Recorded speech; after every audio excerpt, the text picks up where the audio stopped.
Идея всеобщего согласия, мира и благоденствия – это утопия, что не раз подтверждалось самым объективным судьей – историей.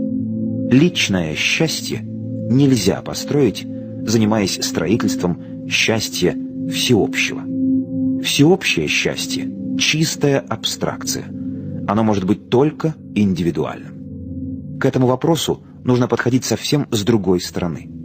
Если каждый займется исключительно своим личным благополучием, тогда благоденствие станет всеобщим. В противном случае всякая деятельность будет сводиться лишь к одному – созиданию структуры. Ближе всего к решению проблемы всеобщего благоденствия подошла Анастасия, известная по книгам Владимира Мегре. Но даже ее идеи утопичны, потому что она не учитывает, до каких масштабов разрослось влияние маятников. Раздать всем людям по гектару земли, чтобы каждый мог основать свое родовое поместье? Да кто ж им родимым даст? Красивая, гуманная и справедливая идея. Вот здесь бы власть придержащим и проявить на деле свою заботу о благосостоянии народа. Но, конечно, никто не даст. И даже не потому, что земля стоит денег. Ведь позволили же горстке олигархов прибрать к рукам общенародную собственность по принципу «было общее, стало его». Дело в том, что для структуры гораздо удобнее держать под контролем небольшую группу шахматных фигур, нежели всю массу граждан.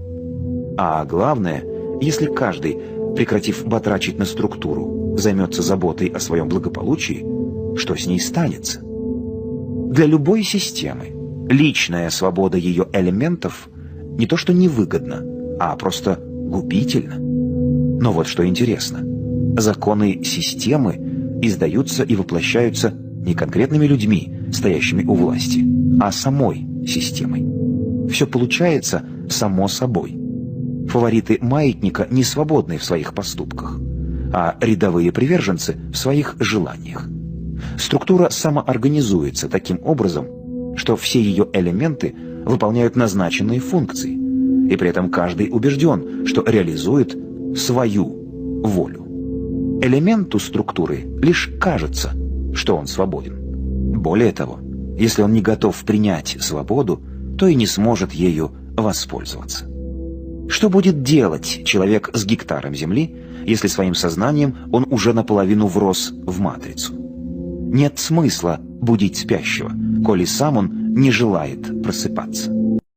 Трансерфинг – это не сказка для сладких грез, а холодный душ для пробуждения.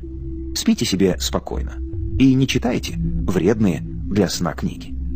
Спящие, недовольные тем, что их потревожили, не осознают, что структура пасет своих питомцев на ферме и заставляет выступать против всего чуждого. Элементы системы находятся в наркотической зависимости от ее продуктов, а потому им кажется, что они сами того хотят. Вот и получается, что структура использует спящих для достижения своих целей, вовлекая их в процесс стабилизации и разрушения.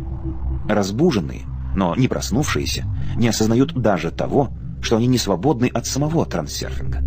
Если человек действительно стряхнул с себя паутину наваждения, он обретает способность решать самостоятельно, что и как ему делать. Проснувшемуся больше нет нужды искать истину во внешних источниках. Ее он находит в себе самом, и даже трансерфинг ему не указ. Здесь речь не о том, чтобы отказаться от продуктов системы и уединиться где-нибудь в горном ущелье. Напротив, любая мечта может быть реализована только в рамках той или иной структуры. Вопрос лишь в том, кто в чьей упряжке скачет. Либо вы у маятника, либо он у вас. Следует отдавать себе отчет. Я работаю в структуре на себя. Или я работаю на структуру. Саму систему, а также ее продукты можно и нужно использовать в своих целях, если делать это осознанно. Вот ради этого и стоит проснуться. 1 сентября повсюду было много нарядных и озабоченно радостных детишек с цветами. Почти всех сопровождали родители. У многих школьников были роскошные букеты и дорогая форма. Я тогда прогуливался по улице, наблюдая за этим праздничным, чуть ли не карнавальным шествием. Многоцветная реальность слилась в единую картину. Все хорошо, Все идет как надо, все так и должно быть. В результате я заснул.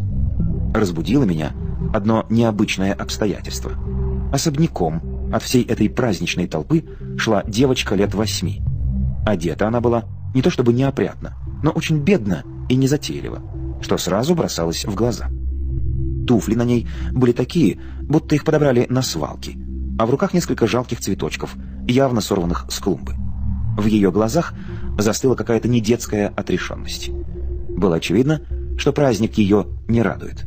А со своей участью она давно смирилась и больше не ждет от мира никаких подарков.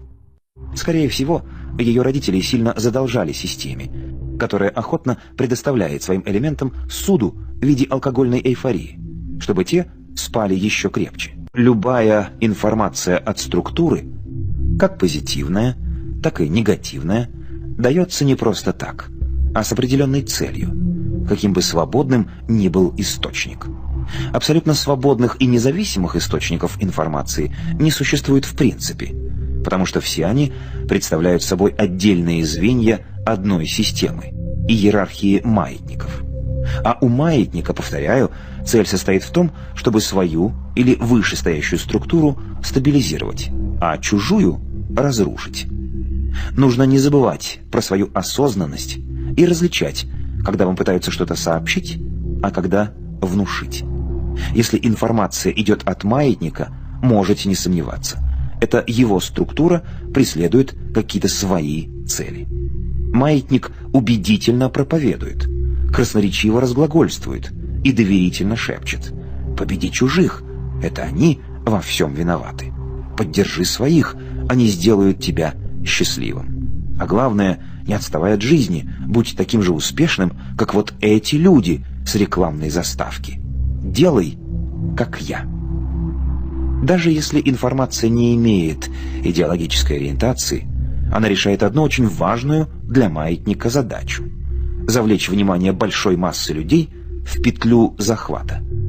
Когда мысли людей синхронизированы в одном направлении, их сознанием легче манипулировать. Главное – завладеть вниманием. Остальное – дело техники внушения. Так вот, для того, чтобы не поддаться зомбирующему воздействию маятника, необходимо поддерживать осознанность и отделять факты от интерпретации.